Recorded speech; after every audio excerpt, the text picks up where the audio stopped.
Good morning, good afternoon, good evening, wherever you are on the planet. My name is Adamantium, and welcome to this edition of AAU TZM Podcasts.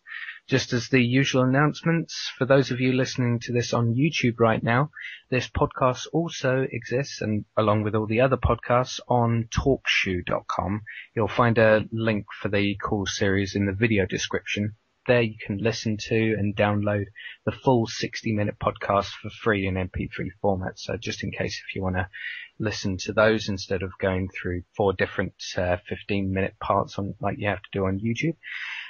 But anyway, straight on to the topic of the show at hand. It's part 2 of critical thinking with Michael Elmet. So if you'd like to say hello, Michael. Hi, welcome to part 2, folks. But last time we started off with talking about the trivium and the quadrivium of critical thinking, and obviously also meandering off into very good tangents in relation to that. But we're also going to be tackling some other stuff that relates to critical thinking. First off, I'd say, we need to go into logical fallacies. So what do you say? Okay, well, if listeners want to go to the link there, it's a script file from the Tragedy and Hope guys. Mm-hmm. And it's just a download you can get of logical fallacies. Now, this is the rhetorical aspect. People use logical fallacies against us all the time for various reasons, as we discussed earlier, for reasons of persuasion, to win an argument, to ridicule us, for whatever the intent might be. Now, as it says there, what are fallacies? Fallacies are defects that weaken arguments. By learning to look for them in your own and others' writing, you can strengthen your ability to evaluate the arguments you make, read, and hear. Yeah. Okay. One of the things, you see, this is, there's another word that I'd like to introduce at this stage, it's sophistry. And if you look at the Wikipedia entry for sophistry, the sophists were those who, a group of people in ancient Greece who were renowned for their ability with words, but they were actually like arch deceivers. I suppose the nearest we have to sophists now are advertisers, the people who work in marketing. You'll have seen that Bill Gates clip. Well, I think it was from Oxford back in, not Bill Gates, Bill Hicks. I do apologise. All right. You shouldn't get your Hicks and your Gates mixed up. You could be in all kinds of trouble. Basically, he says in there, is there anyone here who's in marketing? Anyone at all? Please put your hands up. He's looking out to the audience, and he sort of sees who's got their hands up. He says, right, well, do me a favour and go and kill, no, don't just do me a favour, go and do humanity a favour and go and kill yourselves. No, seriously, he says, seriously, I mean it. It's one of my favourite parts of his material, because it's so funny.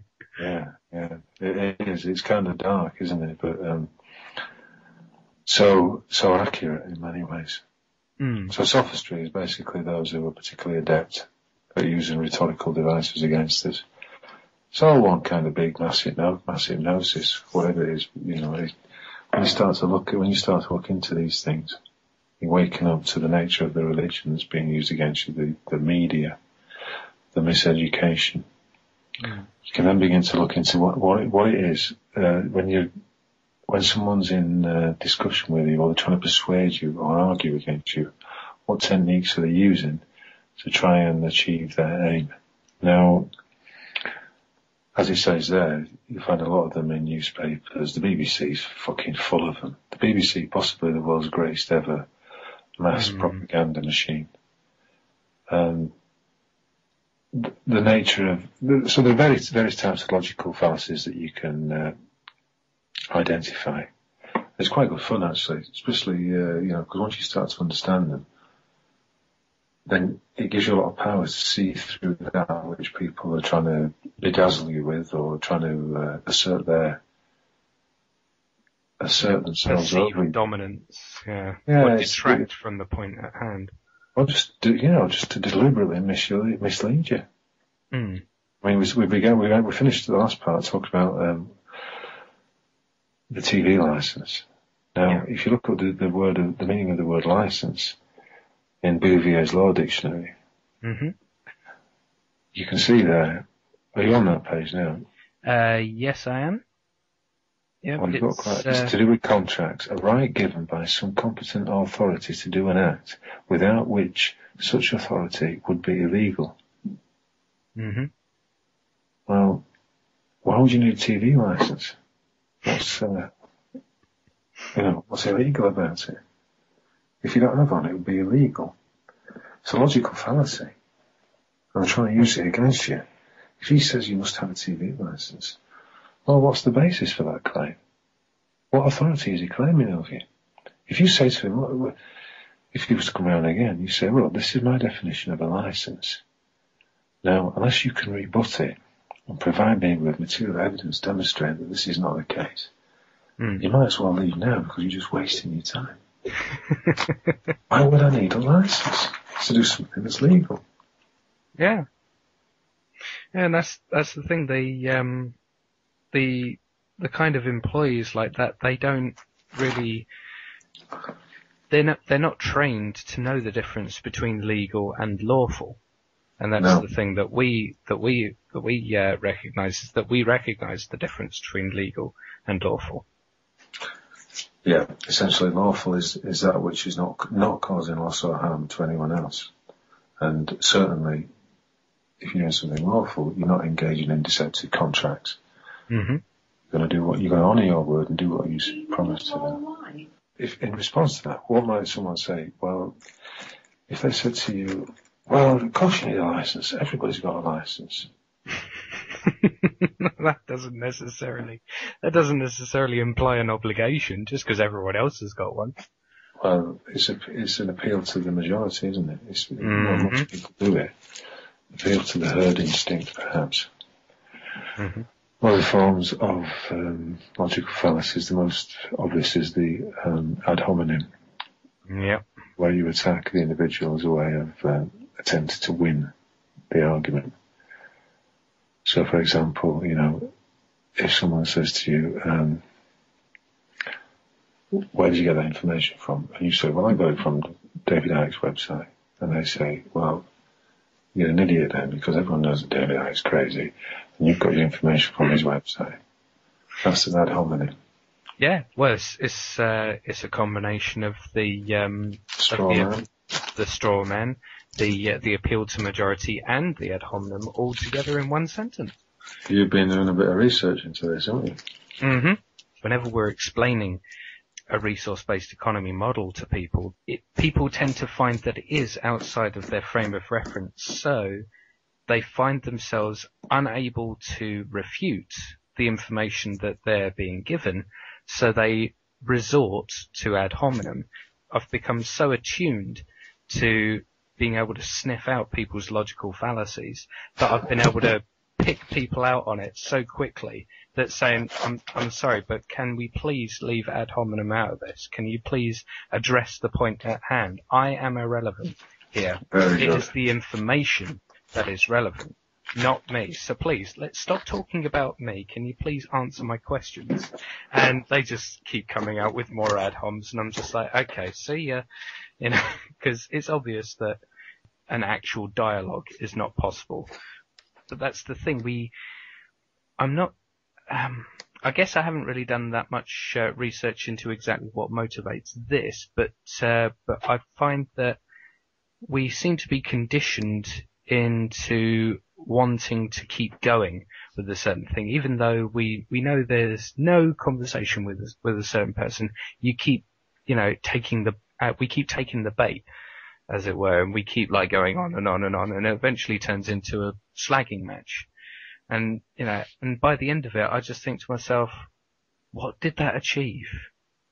Really, what did that achieve? I mean, even though I was trying to take the mature stance, I mean, recently it was a quote unquote debate that emerged out of on someone's status on Facebook, and I was actually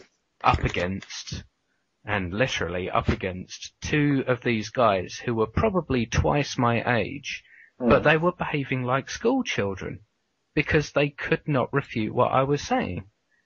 And I was calling them out on all these logical fallacies, and that tended to just make them spurt out more of them. It's ridiculous. Well, they wouldn't like it, would they? They think they're a smart ass, which of course is not homonym in itself.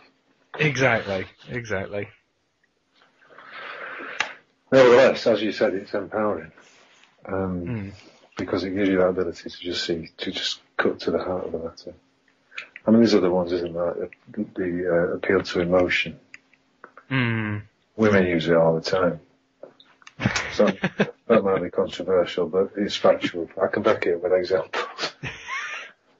I'm sure we both can. Well, let me rephrase that.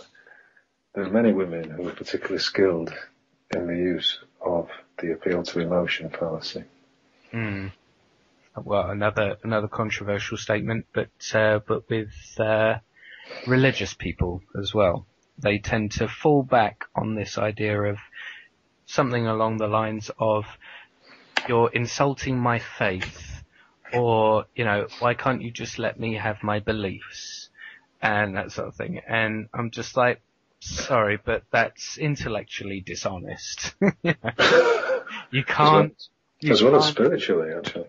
Yeah, exactly. It's in the situation where they came up to me to try and assert something, and they ended up accusing me of hurting them when they have already given themselves the burden of proof.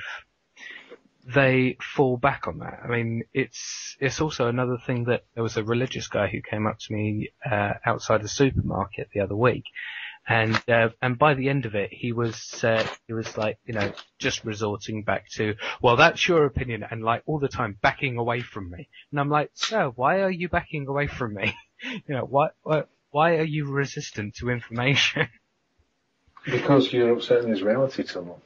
You're presenting him with, you see, a lot of this stuff we've talked about this evening, many people won't go near it because they don't like having the lids flipped.